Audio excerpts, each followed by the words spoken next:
Alright, so what's happening, everybody? It is your boy, Coach Vaughn. We want to just talk a little bit about some issues that, especially us who live within an urban context, some of the things that we go through as far as relationships and love.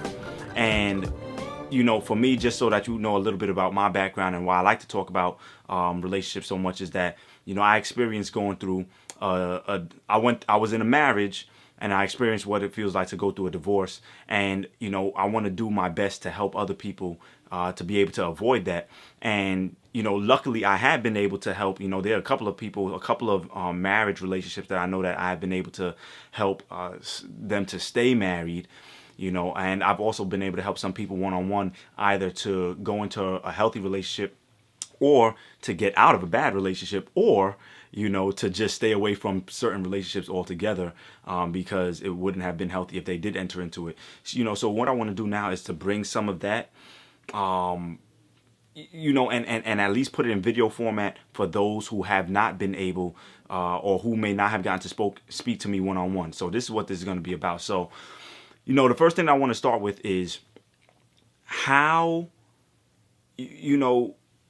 what are the steps? What do we need to know as far as going into relationships? And this is the first thing that I would say that you need to know if you're going to go into a healthy relationship. The first thing that you need to understand is that you must know yourself. And the major issue that a lot of people have when we're talking about relationships is that they don't understand who they are yet as a person. They have not, so to speak, found themselves as yet. And the danger that lies beneath the surface when you haven't found yourself is that you're trying to get into a relationship with somebody. You're not sure who you are. So how can you even pick properly for yourself? Right? You are still unsure of what your goals are that you want to reach. You are still unsure of the aspirations that you have. You are still unsure of what your purpose is. And so if you're unsure of what your purpose is, how do you know that the purpose that this other person that you're trying to get with, that they have for their life, how do you know whether those things align or not, right? How do you know whether or not those things connect and the different visions that you have for your lives makes sense? And so watch this. One of the reasons why I say that is because if you get into a relationship and all of a sudden you realize one day, oh snap, you know what?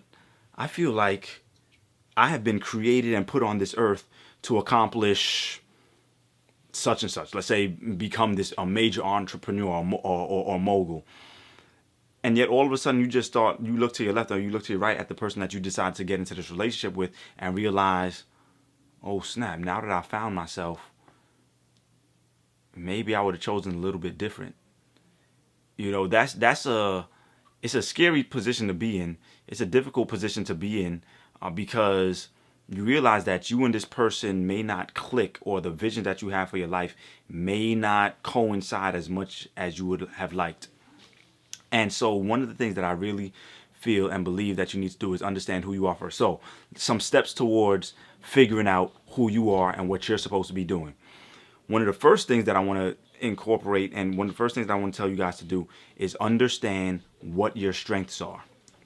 What is it that you can confidently, and watch this word, competently bring to the table? All right. So when I say your strengths, a team, an athletic teams play to their strengths, right? And we're going to talk about some other stuff in a little bit. But the first thing that you need to understand is, okay, what are my strengths? And that goes for not just relationships, that goes for a whole lot of stuff, right? But that's the start. What are my strengths? Second thing I need you to really focus on are, what are the weaknesses that I have? Because I need to at least understand my weaknesses so that I know what I need to work on with when I'm inside of the relationship, and maybe what I need to let my potential spouse know or be made aware of. Maybe even understand, based on what my strengths and my weaknesses are, this is probably the type of woman that I would need. And based on what my strengths and weaknesses are, I know how I can be an asset to another particular kind of woman, right? But a lot of times we don't really necessarily know ourselves enough. Oh, watch this. And it's not until you understand your strengths and weaknesses that you can really begin figuring out what your purpose is. All right. And unfortunately, for some of us, our purpose comes out of difficult situations. It's actually having gone through the divorce that actually helped me to figure out what my purpose is or was, right?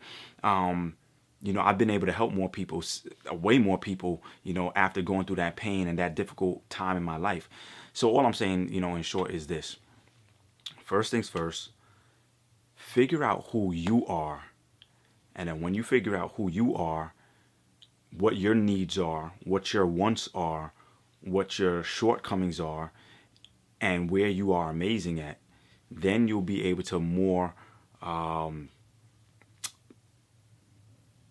then you'll be more capable. And the word that I like to use is that word competence, in choosing somebody that you really feel that you will be an asset to. And we're going to talk about that in just a second. Being an asset in your relationship. Coach Vaughn, this is the first installment. Peace.